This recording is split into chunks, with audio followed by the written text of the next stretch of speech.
আমি বরাবরই যেটা বলি যে তোমরা যে কোনো টেক্সট রিডিং পড়ার সময় কখনোই অর্থটা বা মিনিংটা গাইড থেকে পড়বে না। গাইড থেকে পড়লে যেটা হয় যে এইটা বোঝার একটা ক্যাপাসিটি তৈরি হয়। যদি তুমি ইংরেজি বই থেকে পড়ো, ইংরেজি বই থেকে পড়লে তোমার এই বোঝার ক্যাপাসিটিটা তৈরি হবে। তুমি যেটা করবে, ওয়ার্ড মিনিং গুলো সবসময় মুখস্থ করবে। ওয়ার্ড মিনিং মুখস্থ করে করে এখান থেকে সেন্টেন্সটা কি বলছে সেটা বোঝার চেষ্টা করবে। কিন্তু গাইড থেকে অর্থটা পড়লে সেইটা আর বোঝা হয় না। যেমন খেয়াল করো, আমি একটু এটা পড়ে দিচ্ছি। A person's birthday is a special day.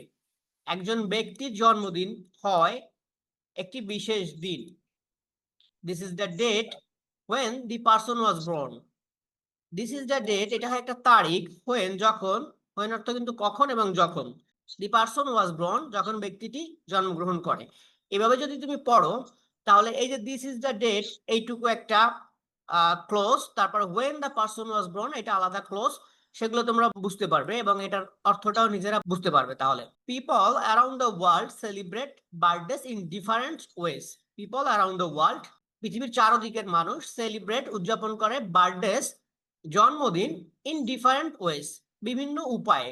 Wedge অর্থ উপায়ে বা ভাবে। ইন মেনি কান্ট্রিজ, অনেক দেশে, people celebrate with a cake. In many countries, অনেক দেশে, পিপল মানুষ সেলিব্রেট করতে গেল উদযাপন করে উইথ আ কেক একটা কেকের মাধ্যমে। There are candles on the cake, এখানে মোমবাতি থাকে কেকের উপরে। There is one candle for each year of the person life.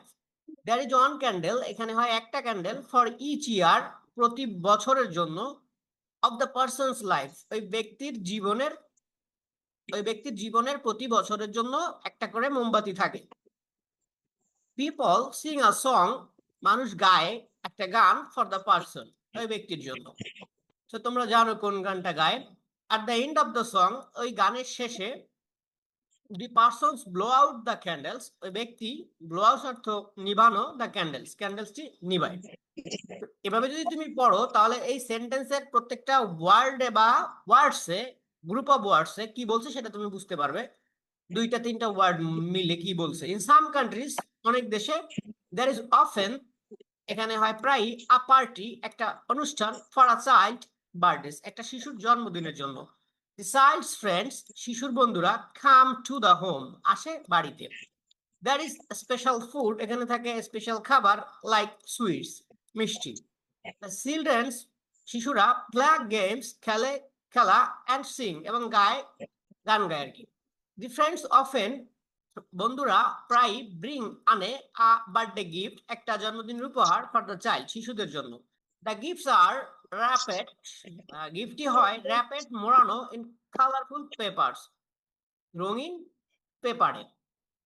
The gift may be a toy, গিফটটি হতে পারে একটা খেলনা, আ বুক একটা বই, আর সাম কিছু পোশাক। ইন সাম কান্ট্রিজ, কিছু দেশে, the friends don't bring gifts, the friends বন্ধুরা, ডোন্ট ব্রিংস আনে না, গিফট উপহার। দ্য মোস্ট ইম্পর্টেন্ট থিং, সবচেয়ে গুরুত্বপূর্ণ বিষয়, ইজ টু এনজয় হয় উপভোগ করা, দ্য ডে এই দিনটি, অ্যান্ড স্পেন্ড টাইম এবং ব্যয় করার সময়, উইথ ফ্রেন্ডস অ্যান্ড ফ্যামিলি বন্ধুদের সাথে এবং পরিবারের সাথে টাইম ব্যয় করা হচ্ছে ভেরি ভেরি ইম্পর্টেন্ট। এখন আমরা কোশ্চেনে যাব, কোশ্চেন গুলো প্র্যাকটিস করব।